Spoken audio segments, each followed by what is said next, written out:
Hi students, welcome.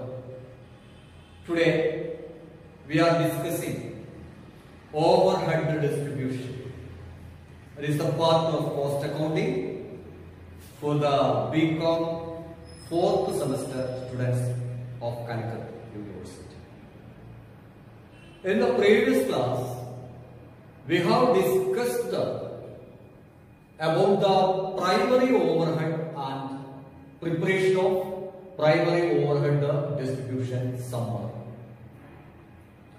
Today, I like to take the class for secondary overhead distribution and the preparation of secondary overhead distribution summary. You know, it is a continuation of previous class. So, you must watch the previous class to follow this one.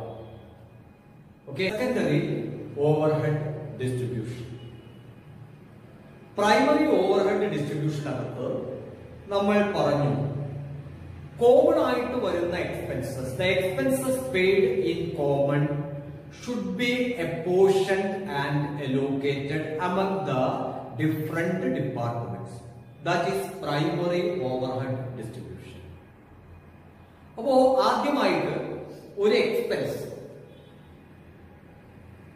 എല്ലാ ഡിപ്പാർട്ട്മെന്റും including production and service, both the production and service department, an expense divided on the basis of most suitable base. ഏറ്റവും അനുയോജ്യമായ ഒരു base ഉപയോഗിച്ച് ഒരു എക്സ്പെൻസിനെ വീതം വെച്ചിട്ട് എല്ലാ ഡിപ്പാർട്ട്മെന്റുകൾക്കും പ്രൊഡക്ഷൻ ആൻഡ് സർവീസ് ഡിപ്പാർട്ട്മെന്റുകൾക്ക് നൽകുന്നതാണ് പ്രൈമറി ഓവർഹെഡ് ഡിസ്ട്രിബ്യൂഷൻ. അത് നമ്മൾ കഴിഞ്ഞ ക്ലാസ്സിൽ പറഞ്ഞത്.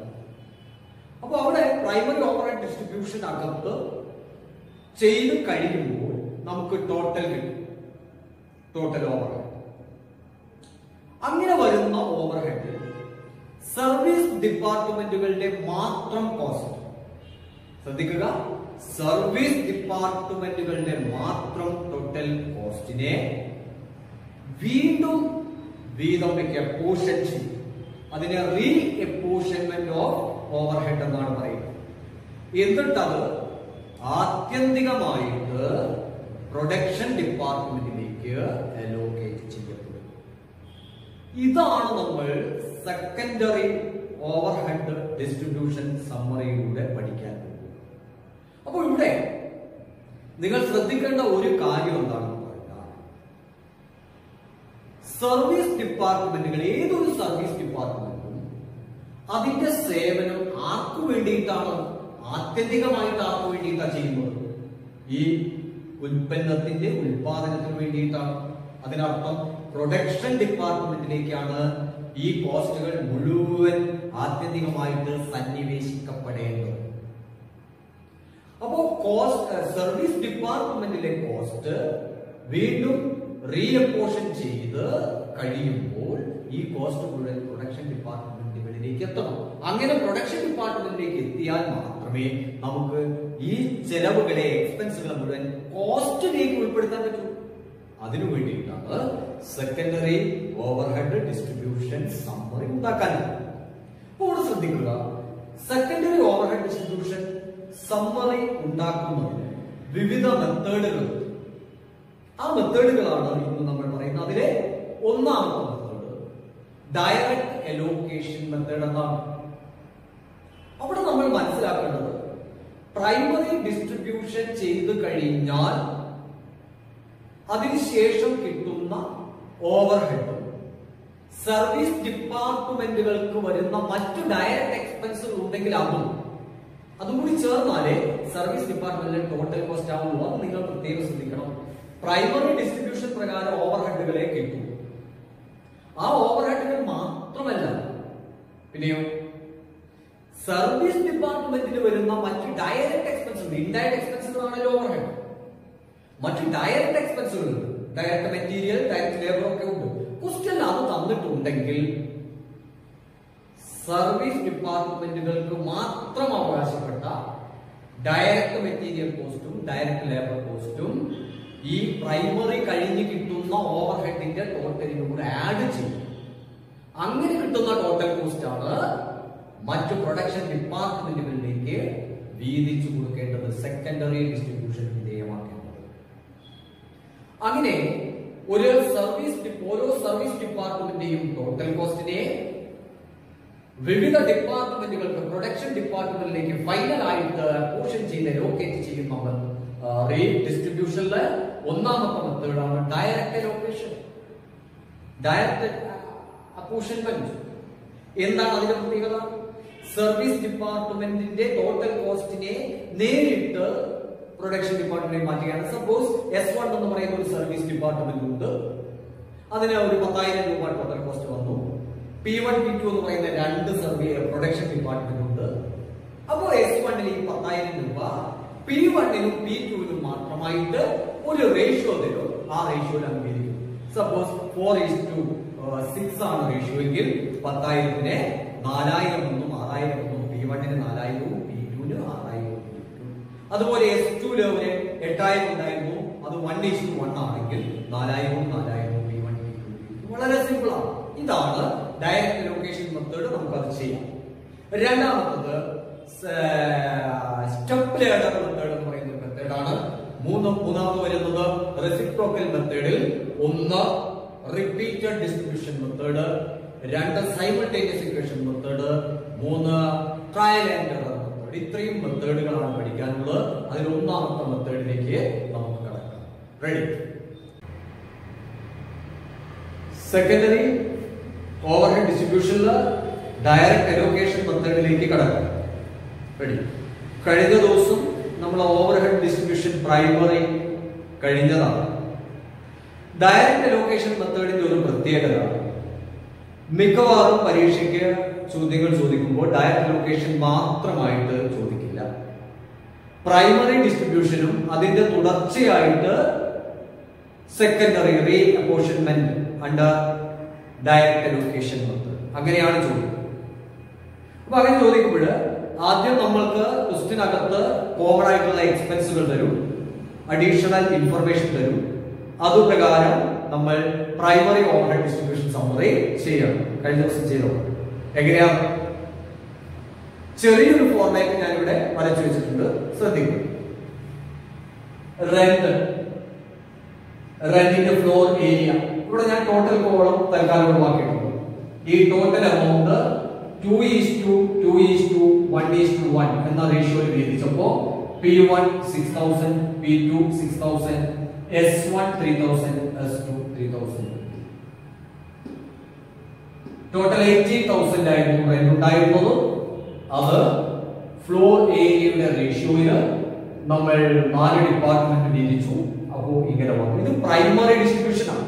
അപ്പോ ഒരു ക്വസ്റ്റ്യൻ തന്നതിന്റെ ആസ്പദമാക്കിക്കൊണ്ട് നമ്മൾ റെന്റിനെ വീതിച്ചു. സൂപ്പർവിഷൻ നമ്മൾ കഴിഞ്ഞ ക്ലാസ്സിൽ പഠിച്ചതാണ്. അതിന്റെ basis of apportionment number of workers ആണ്. നമ്പർ ഓഫ് വർക്കേഴ്സിന്റെ അടിസ്ഥാനത്തിൽ 3:2:2:1 എന്ന റേഷ്യോയിൽ വീതിച്ചു. അപ്പോൾ വീതിച്ചപ്പോൾ P1 4,500, P2 3,000, S1 3,000 and S2 1,000. Then electricity light point ആയിരുന്നു ബേസിസ് എന്ന് നമ്മൾ പഠിച്ചു. അത് 4:3:1:1, 800, 600, 200 and 200 ഇങ്ങനെ വന്നു. ഇപ്പോ നമ്മളുടെ സൗകര്യത്തിന് വേണ്ടി only 3 items are taken. 3 items എടുത്തിട്ടുള്ളൂ. ഈ 3 ഐറ്റം വെച്ചിട്ട് നമ്മൾ പ്രൈമറി ഡിസ്ട്രിബ്യൂഷൻ കഴിയും.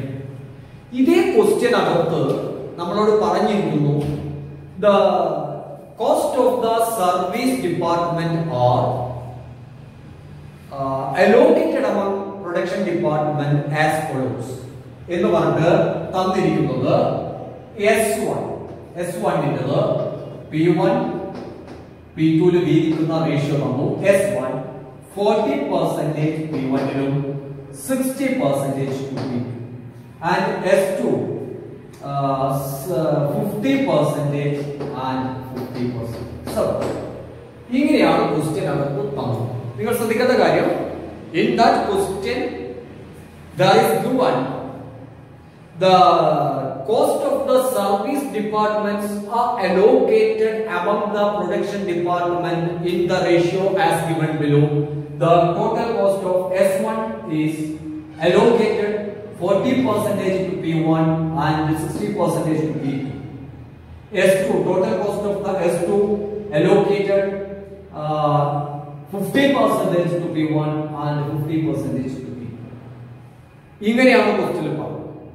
അപ്പോൾ ഇവിടെ നിങ്ങൾ ശ്രദ്ധിക്കേണ്ടത്, ഇതേ ക്വസ്റ്റ്യൻ അകത്ത് നിങ്ങൾ പ്രൈമറി ചെയ്തു കഴിഞ്ഞാൽ നമ്മൾ ടോട്ടൽ ചെയ്യും, ലാസ്റ്റ് ടോട്ടൽ ചെയ്യും.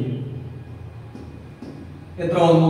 10,500 11,300 ആണ് P1 ഇപ്പോഴത്തെ ടോട്ടൽ.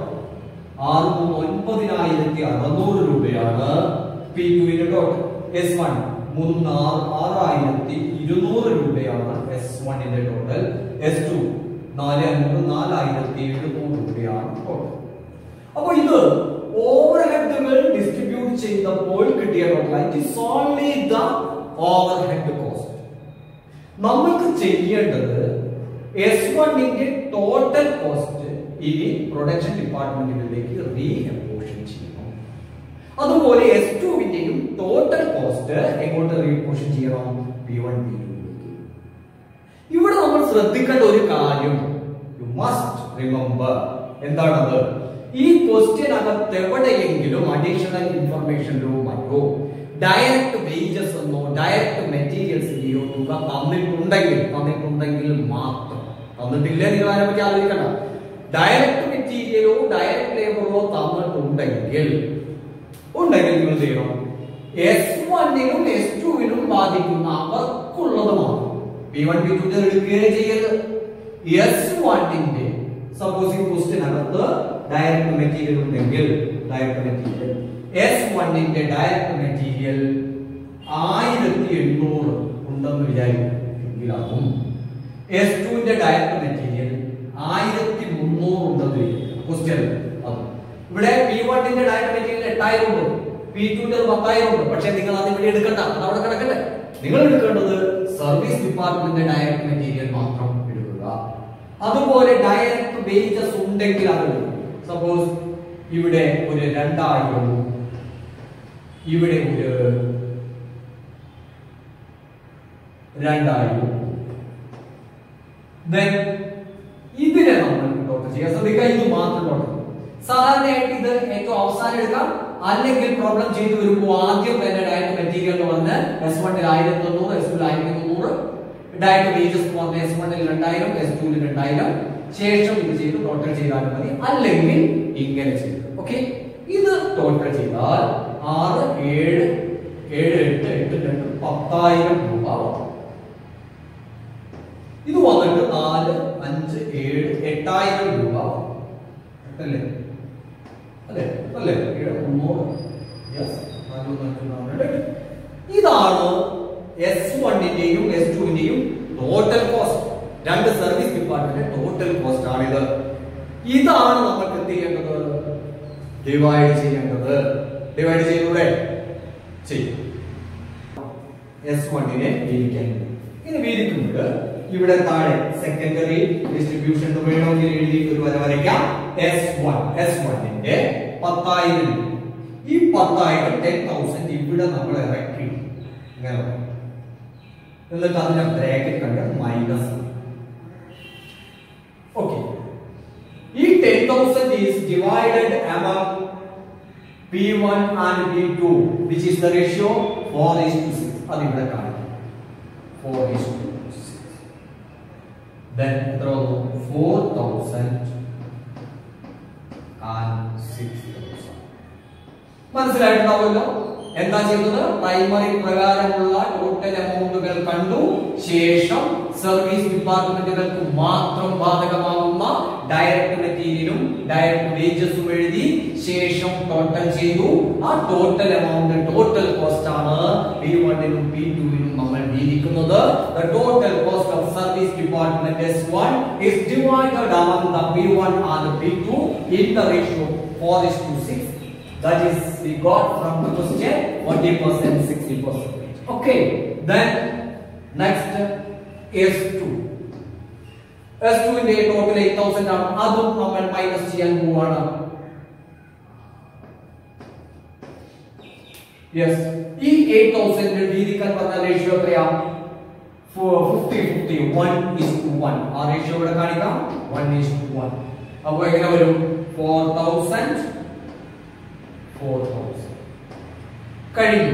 ഇത് കഴിഞ്ഞാൽ ബാക്കി വരുന്നത് നമ്മൾ ടോട്ടൽ ചെയ്യാൻ പോവാണ്. എങ്ങനെ വരുന്നു?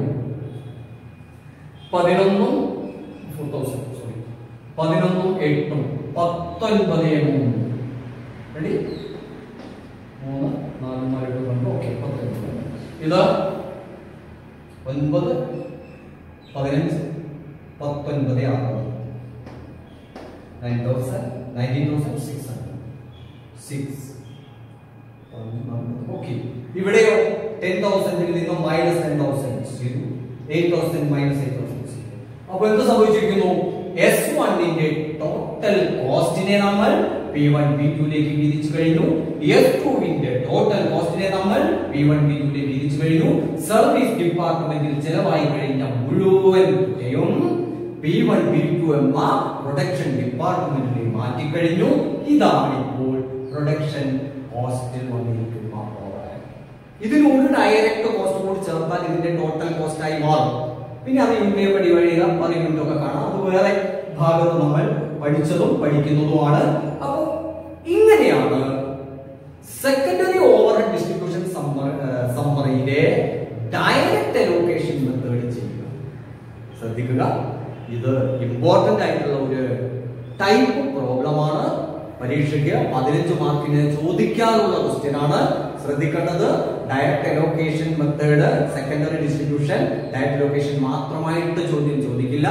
അത് അഥവാ ചോദിക്കാതെ 4 മാർക്കിന് പ്രൈമറി ഡിസ്ട്രിബ്യൂഷൻ പ്രകാരമുള്ള തുക എത്രയുണ്ട്, പിന്നെ ബാക്കി ഡയറക്റ്റ് മെറ്റീരിയൽ ഡയറക്റ്റ് വേജസ് എത്രയുണ്ട്, സെക്കൻഡറി ഡിസ്ട്രിബ്യൂഷൻ കാണിക്കൂ എന്ന് പറഞ്ഞിട്ട് 4 മാർക്കിന് ചോദിച്ചേക്കാം, ഉറപ്പൊന്നുമില്ല. പക്ഷേ എസ്സേ ആയിട്ട് ചോദിക്കാൻ സാധ്യതയുള്ളതാണ്. അങ്ങനെ ചോദിക്കുകയാണെങ്കിൽ വലിയൊരു ക്വസ്റ്റ്യൻ ആയിരിക്കും. കുറെ എക്സ്പെൻസ് വരും, അഡീഷണൽ ഇൻഫർമേഷൻ വരും. അവിടെ നമുക്ക് വീതിക്കാനുള്ള ബേസിസ് ഉണ്ടാവും. പ്രൈമറി ഡിസ്ട്രിബ്യൂഷൻ നടക്കണം, അതിനുശേഷം സെക്കൻഡറി ഡിസ്ട്രിബ്യൂഷൻ ഇതേപോലെ ചെയ്യണം.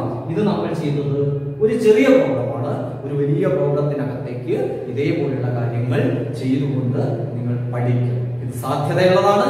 അതുകൊണ്ട് ഇത് ചെയ്ത രീതി മനസ്സിലായിട്ടുണ്ടാവുമെന്ന് വിചാരിക്കുന്നു, വിശ്വസിക്കുന്നു. നമുക്ക് ഈ ക്ലാസ് ഇന്ന് ഇവിടെ നിർത്താം. നിങ്ങൾക്ക് ഈ ക്ലാസ് ഇഷ്ടപ്പെട്ടുവെങ്കിൽ തീർച്ചയായിട്ടും ഈ ചാനൽ സബ്സ്ക്രൈബ് ചെയ്യുക. അതുപോലെ തന്നെ നിങ്ങളുടെ സുഹൃത്തുക്കൾക്ക് ഈ ചാനൽ പറഞ്ഞു കൊടുക്കുക. Okay, thank you very much.